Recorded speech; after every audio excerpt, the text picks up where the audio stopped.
My husband, during my pregnancy, betrayed me. He told a young woman that he was single and won her over with lies. I confronted her with the truth, and she was both angry and sympathetic toward me. We joined forces, coming up with an impeccable revenge plan. We were determined to destroy this heartless man, ensuring he would never be able to redeem himself. Chapter 1. My husband, Zhao Ming, and I were known as the most loving couple in our circle.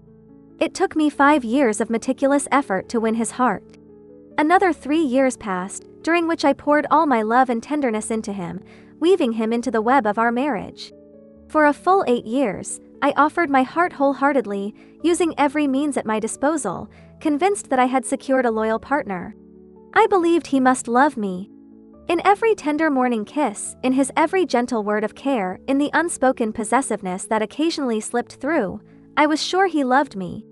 So, on our 8th wedding anniversary, I let go of my last shred of hesitation and wiped away the final shadow of doubt in my heart. I thought the time had finally come. It was time to bring to life the fruit of our love. But I never imagined that at the very moment I trusted him the most, I would witness this scene. I saw them, sharing an umbrella, laughing and talking as they walked out of his office building. I watched him tilt the umbrella to protect her, his movements careful, considerate. I watched as she climbed into my passenger seat, and he bent down, holding the car door open for her with a tenderness that should have been mine. Those were supposed to be my privileges. I looked down at the pregnancy test report in my hand, so light yet so heavy, and then at the taillights of his car disappearing into the distance. I stood there, trapped in a whirlpool of thoughts, holding back my tears. Finally, I smoothed out the creases in the report, tucking it carefully into my handbag. I told myself not to jump to conclusions. He was always a gentle and steady man. Perhaps this was just him showing kindness to a new subordinate. Though the little gestures were too obvious to ignore, there had been no direct physical contact between them. I tried to convince myself, walking home in a daze, still numb. When I got home, he hadn't returned yet. It wasn't until my rain-soaked hair had dried that I heard the sound of the door opening. "Why didn't you turn on the lights?" he asked, stepping in. The familiar silhouette of his figure appeared in the dim room, and he walked toward me, his presence suddenly illuminated by the light from the hallway. "What's wrong? Are you feeling unwell?" He sat beside me, his face etched with concern as his hand reached up to gently touch my cheek, then my forehead. "No fever, baby. Are you feeling unwell? Why do you look so pale?" His concern was genuine, too real to be feigned. I instinctively nuzzled into his palm, as I always did, pouting playfully. "You're home so late today." I noticed the brief flicker of surprise on his face, followed by the almost imperceptible way he avoided my gaze. But soon, he leaned in, drawing me into his embrace, his nose brushing against my neck as he murmured softly. "What's wrong? Missed me?" I had to stay late at work, so I came home a little later than usual. "I forgot to tell you, baby. Sorry about that." I couldn't help but wrap my arms around his neck, my body instinctively sinking into his warm embrace. But even as I let myself relax in his arms, my mind kept replaying the images from that afternoon. He had lied. Chapter 2. At that moment, I suddenly felt an overwhelming wave of nausea, yet my body still craved his touch and warmth. The emotional turmoil tore at me, making my head pound, and the delayed pregnancy sickness kicked in hard. Before I could stop it, I vomited all over him. He was startled, momentarily oblivious to the mess on himself, and rushed to check on me with a frantic expression. "What happened? Why did you suddenly throw up? We need to get to the hospital quick." He hurriedly wiped himself off, then tried to scoop me up and rush me to the hospital.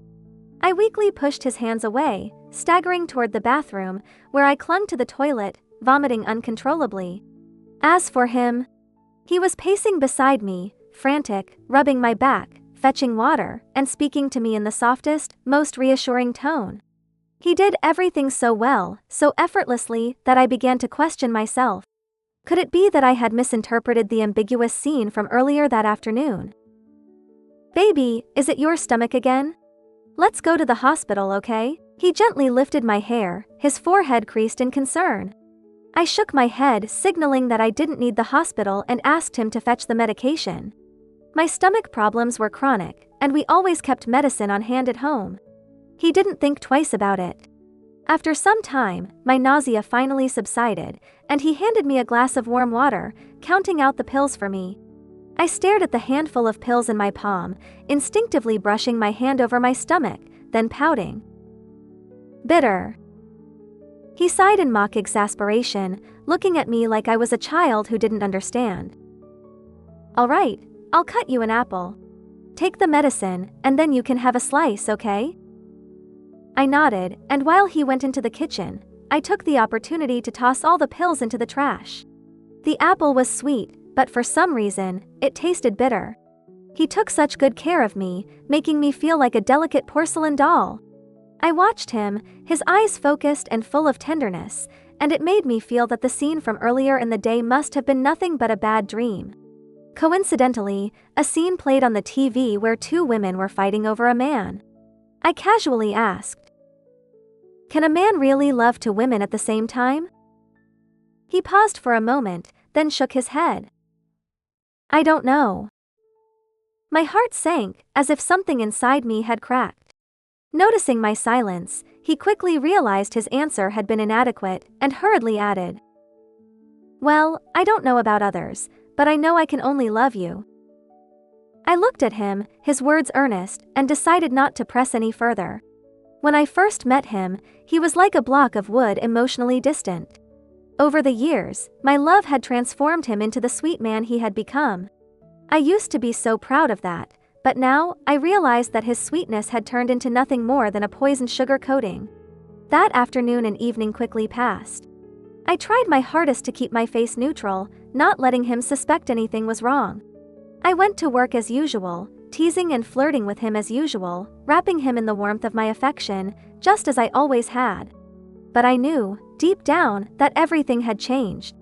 He started staying late at the office more often, and twice, I noticed the faint scent of perfume on him, so subtle I almost didn't catch it. He checked his phone more frequently, and the smiles he gave the screen were so painfully obvious. I wanted to dismiss the events of that afternoon as nothing but my overactive imagination, but reality made it clear that I was only fooling myself. So, the next time he came home late, I waited until the girl was alone and then confronted her.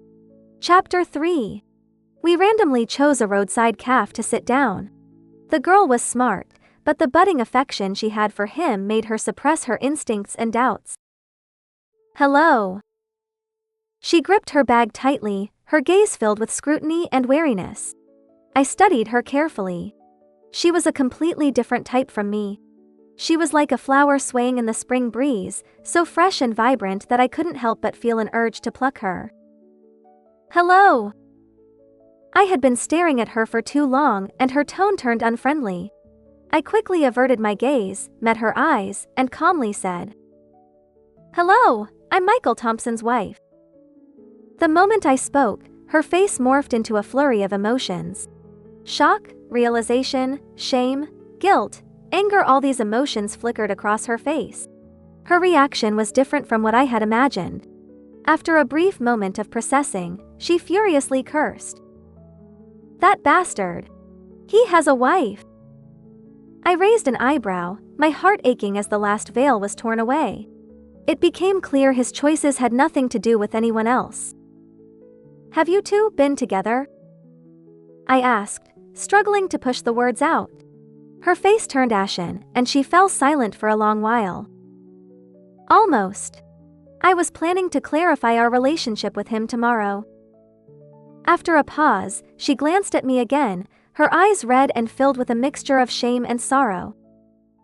I knew something wasn't right. Why was he so good to me but never took the final step? I foolishly thought he was waiting for me to make the first move. I've kept my integrity all my life, and now I've become the other woman. She started to sob. I wanted to comfort her, but I was too drained. The overwhelming exhaustion made it hard to lift a finger. But fortunately, she was strong and straightforward. After crying for a while, she wiped her tears and lifted her chin with determination. "I can't swallow this." I stared at her for a long time, suddenly understanding why Michael Thompson was drawn to her. She was the type who knew exactly where she stood in love and hate, passionate like fire. I could admire that too. "I'm pregnant," I said with a bitter smile.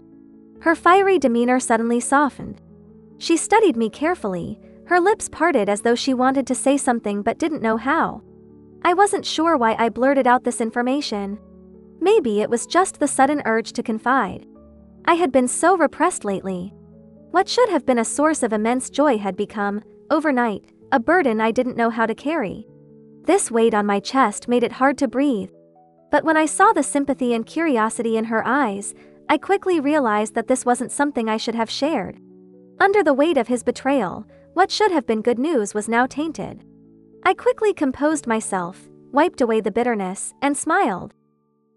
"Sorry, just pretend you didn't hear that. Please, don't tell anyone." She nodded vigorously, almost swearing she wouldn't tell anyone.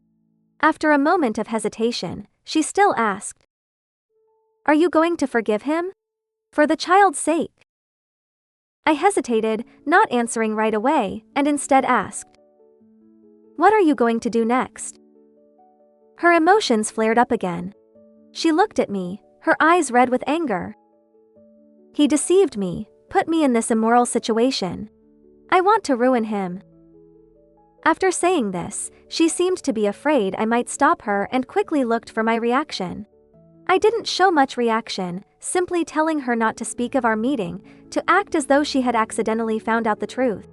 She agreed, but judging from her hesitant expression as she left, I could tell she was still wondering if I had any lingering feelings for Michael Thompson.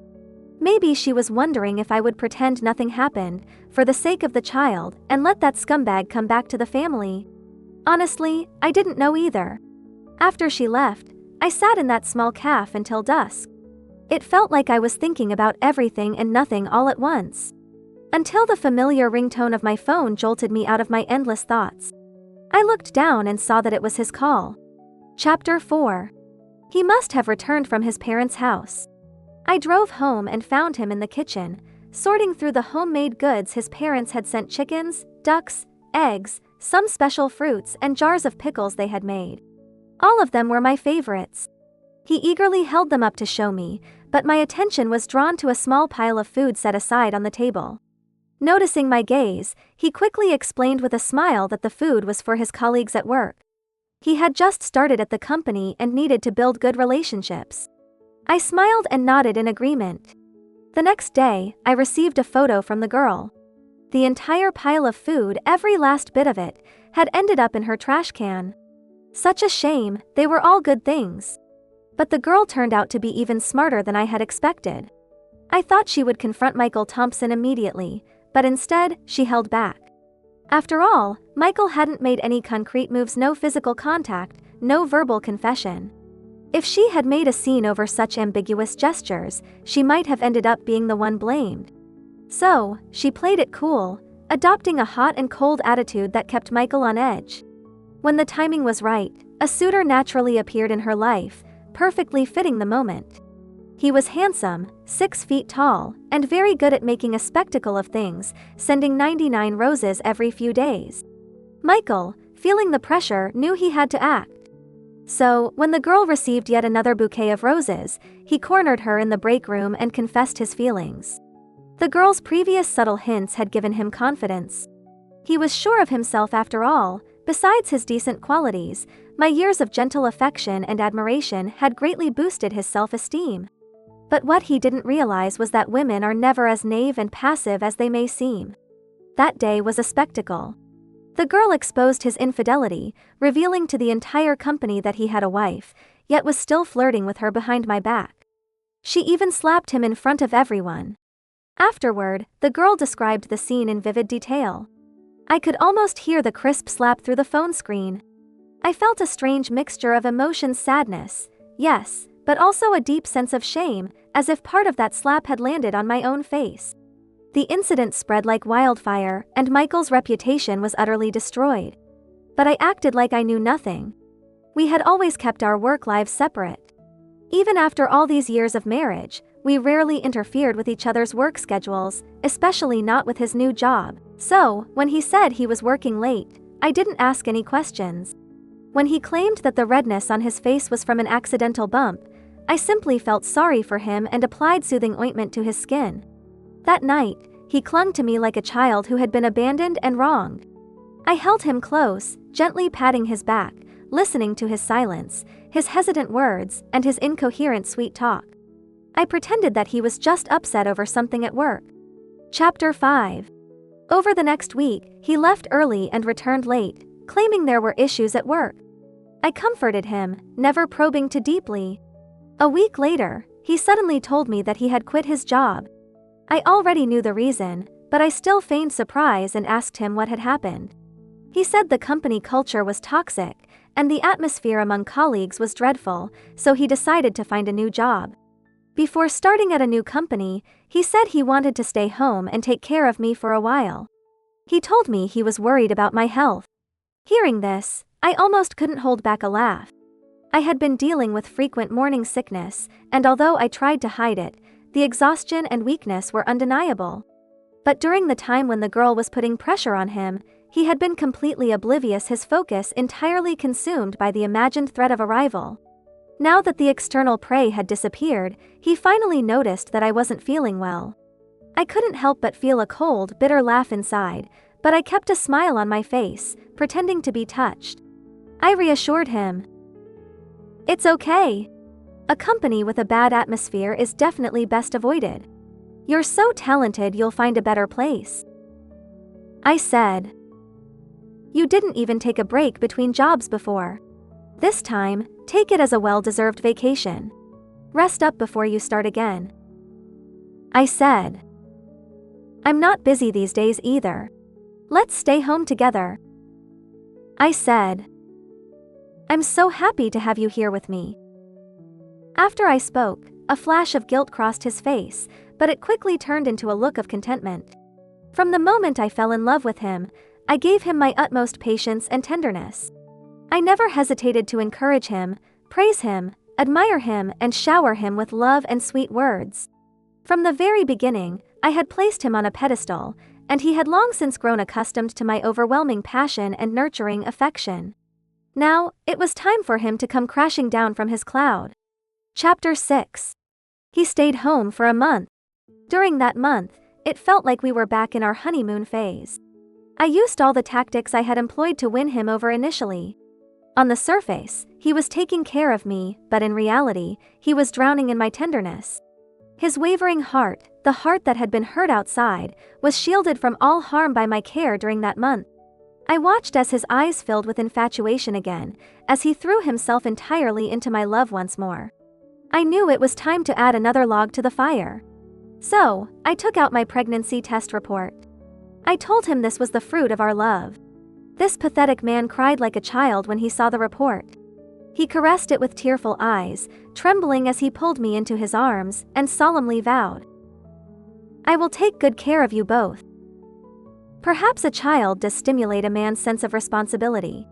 The day after learning I was pregnant, he was on job search websites. This man did have reasons to be proud. He had a good education, a top university graduate. He had good abilities with achievements in his professional field. He was also good-looking, otherwise, he wouldn't have attracted me to pursue him, nor would he have caused this mess. But unfortunately, this time he messed with the wrong person. Since he was kicked out of his last company, the industry had no place for him. Not just because of the scandal, but more importantly, because he messed with that girl. She was a rich heiress, the princess of a conglomerate, who had hidden her background to experience life. And she ran into him, a scumbag who almost made her bear the label of a homewrecker.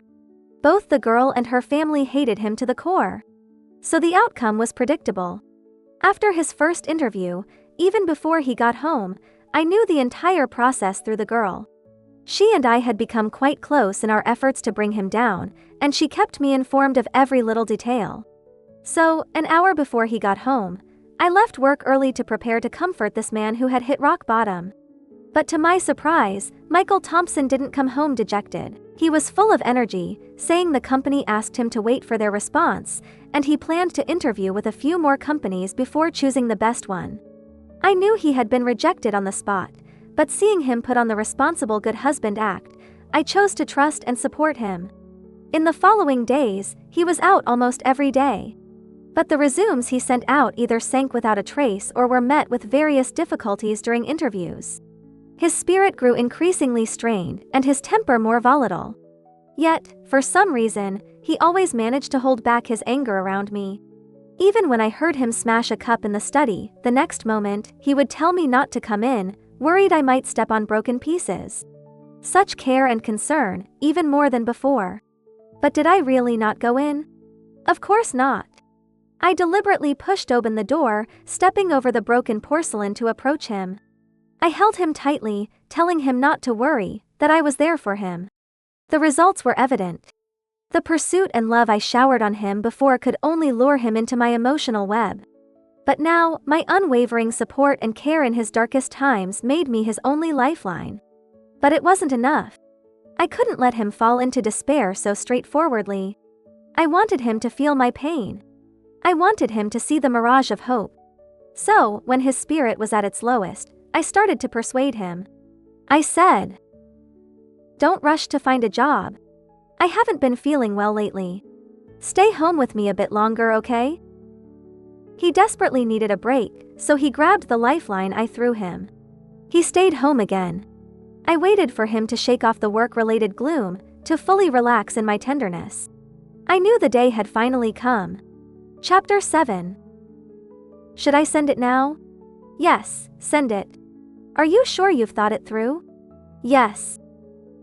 After replying with the last two words, I tossed my phone onto the coffee table and stopped looking at it. Today, I had sent Michael Thompson to his parents' house. I sat alone on the sofa, saying my final goodbye to the child in my belly. I wasn't a good mother. I had failed this child in this life. I hoped in the next life, they would find a happy family. I touched my already showing belly, wiped away the sadness on my face, and finally got up, grabbed my car keys, and left. The video had been sent. There was no turning back. The procedure went smoothly and promptly. I took the medication, my face pale, and lay back in bed. Within 2 hours, I heard Michael Thompson's frantic footsteps and the sound of the door opening. I calmly picked up my phone. The trending list on the most popular short video app prominently displayed. Cheating scumbag gets slapped. The girl acted quickly, probably spending a lot of money. As I was contemplating, Michael Thompson's footsteps reached the bedroom door. He stopped. I quietly watched the door, counting the seconds. At the 378th second, the lock finally turned. "Baby!" He stood at the door, looking at me nervously, still wearing his outdoor sneakers. I quietly watched him. He looked flustered, but there was a glimmer of hope in his eyes. I wasn't one to constantly check my phone or follow trends. He was probably praying that I hadn't seen my phone today. He approached the bed with a forced smile, about to speak, but his gaze fixed on my phone screen. Following his gaze, I lightly tapped on the trending topic. The video that popped up seemed like his noose. His face turned deathly pale, even whiter than mine, fresh from the hospital. He fumbled to turn off the phone, stammering as he tried to approach me, but stopped at my cold stare. "Baby, let me explain." I waited, wanting to hear what excuse he could come up with. But he just kept apologizing incoherently, not saying anything useful. I waited for a while, then lost patience. "Did you ever love me?" I stared at him, asking the question that had been tormenting me. "I'm sorry, honey, I'm so sorry." He knelt by the bed, looking up at me in fear. "I love you. Of course, I love you. I never got together with her really, I only love you, just you." He sounded so sincere, with a hint of desperation, as if my denial of his love would end his life. But if he truly loved me, how could this have happened? I frowned, feeling disgusted by his belated remorse. My stomach twisted in discomfort. Instinctively, I touched my belly through the blanket. Seeing this, he seemed to grasp at a lifeline, crawling closer, carefully watching me. "We still have the baby. Babe, for the sake of the baby, forgive me this once. I promise this will never happen again." He had the nerve to mention the baby. I sneered and asked, "Do you know? When you confessed to that girl, our baby was already here."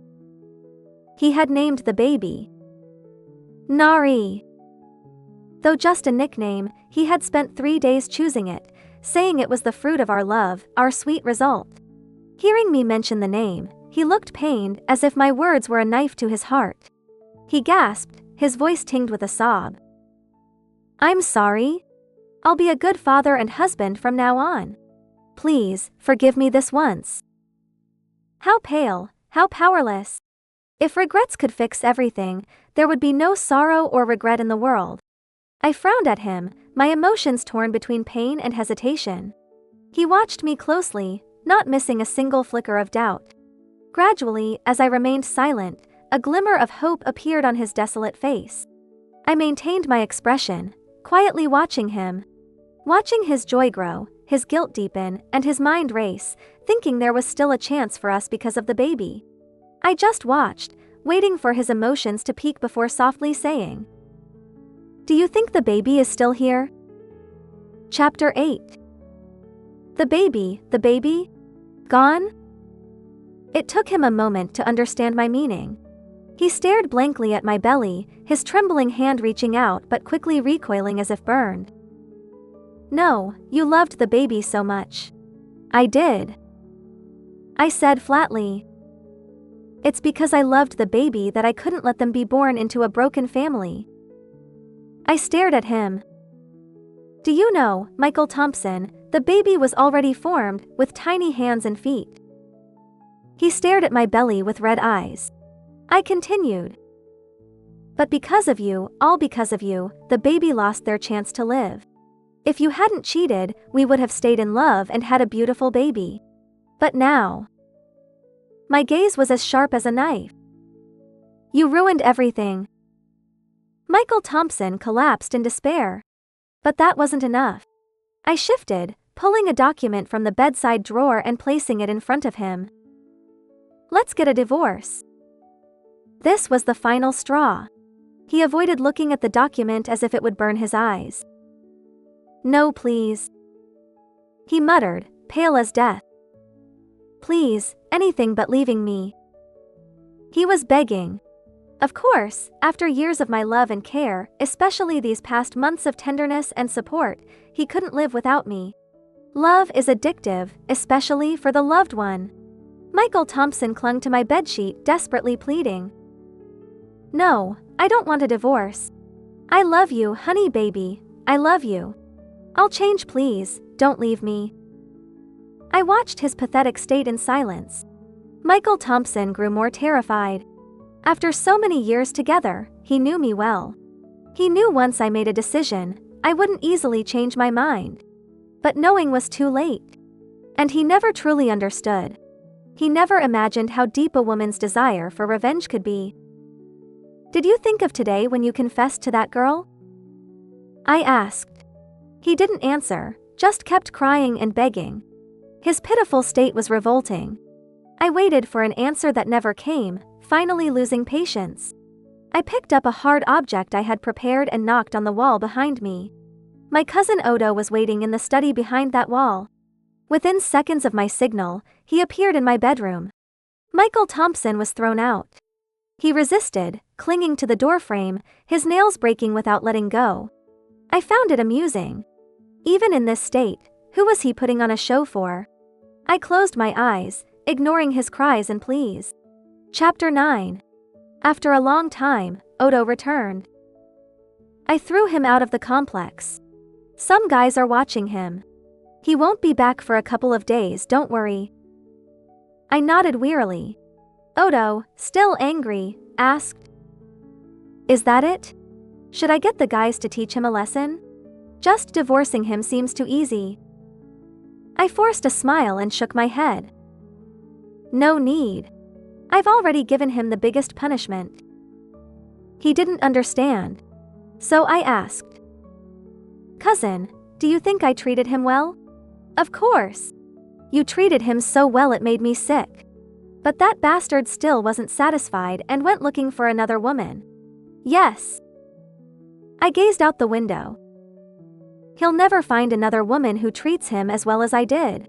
Just wait and see. I didn't finish, but Odo shivered.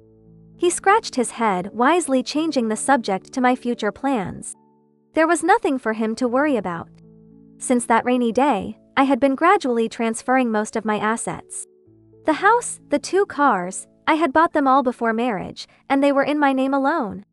He moved in with just his bags, so he had no say. 2 months ago, I had already found buyers, just waiting for my call to finalize the sale. As for savings, I didn't touch his small amount, only consolidating and transferring my own. Everything else was trivial. Once the baby issue was resolved, nothing could hold me back. In my mind, the divorce was a done deal. But for Michael Thompson, it was still a nightmare. After being thrown out by Odo, he tried every day to block my door. Like a ghost, hoping I was just acting on impulse. Little did he know, I was no longer there. I had packed my bags and gone to a serene retreat to recover. Odo, handling the house sale, kept me updated. He found it amusing, and I treated it as a joke. When Michael Thompson saw me again, it was a month later, at the divorce court. Chapter 10. He still refused to divorce. But the evidence wasn't on his side, nor were the people. So, despite his tears and pleas, the judge's gavel freed me from the marriage. Even then, he couldn't believe my love could extinguish so easily. He stubbornly believed I still loved him. That everything I did was just punishment in a fit of anger. That once I calmed down, he could return to me. He wouldn't give up. Outside the court, he brought his whole family, hoping to soften my heart. But he didn't know, in those 3 months, my love had been completely drained. What sustained me was my unspoken desire for revenge. My former mother-in-law begged me. My former father-in-law wept silently beside me. These 2 innocent elders, though not at fault, took all the blame upon themselves. I felt helpless but gently pushed them away. They had treated me well, knowing I was an orphan, never making things difficult for me after marriage. But so what? Our only connection was Michael Thompson. Now that this connection was severed, no matter how unwilling, we couldn't go back. After all, love and marriage are ultimately between 2 people. I no longer loved him. Everyone else was just an obstacle to my new life. Even my 3-month-old unborn child couldn't keep me. Let alone anyone else. Chapter 11. With the divorce finalized, I completely detached from the relationship. After selling the house and cars, I applied for an overseas assignment with my company. I changed all my contact information and moved to a coastal city. The weather there was wonderful, and I loved it. I started a new life, cutting almost all ties with the past. Except for occasional calls from Odo checking in on me. "Hey, how's it going, Emma?" "Pretty good." I swirled the ice in my drink, enjoying the breeze from the sea. Odo heard the sound of waves and chuckled. "At the beach? Seen any handsome guys?" I glanced at a man not far away, carrying a surfboard, flashing a bright smile at me, and laughed. "Yeah, 6 feet tall, tan skin, sharp eyes, and an 8-pack. Ts, you sure know how to enjoy life, leaving me with all the mess." Odo complained, and I knew it was because Michael Thompson had been bothering him again. After I left, Michael Thompson went crazy looking for me. But in a country so vast, he was just an ordinary man. If I wanted to disappear, he had no chance of finding me. So, he had no choice but to pester Odo. He got beaten up every time, but he never gave up, always trying to get information about me. Odo would curse him every time we talked. From what Odo gathered, Michael Thompson had neglected his work in his search for me. His already shaky career crumbled completely under his self-destructive behavior. The little money he had was wasted on his new drinking habit. He lived a miserable life, often drunk, smashing things, and lashing out. His family and friends were heartbroken and gradually abandoned him, except for his parents. Odo occasionally saw him and thought he seemed increasingly unhinged. But Odo didn't pity him, only expressing disgust. He's a scumbag. He didn't appreciate what he had when things were good. Now he's acting like he's deeply in love? I listened and smiled, not commenting. Chapter 12. In the end, I freed myself from love and hate. I was free. I embraced a new beginning. But Michael Thompson remained trapped in the past. He would never find another woman who treated him as well as I did. And that was his ultimate punishment.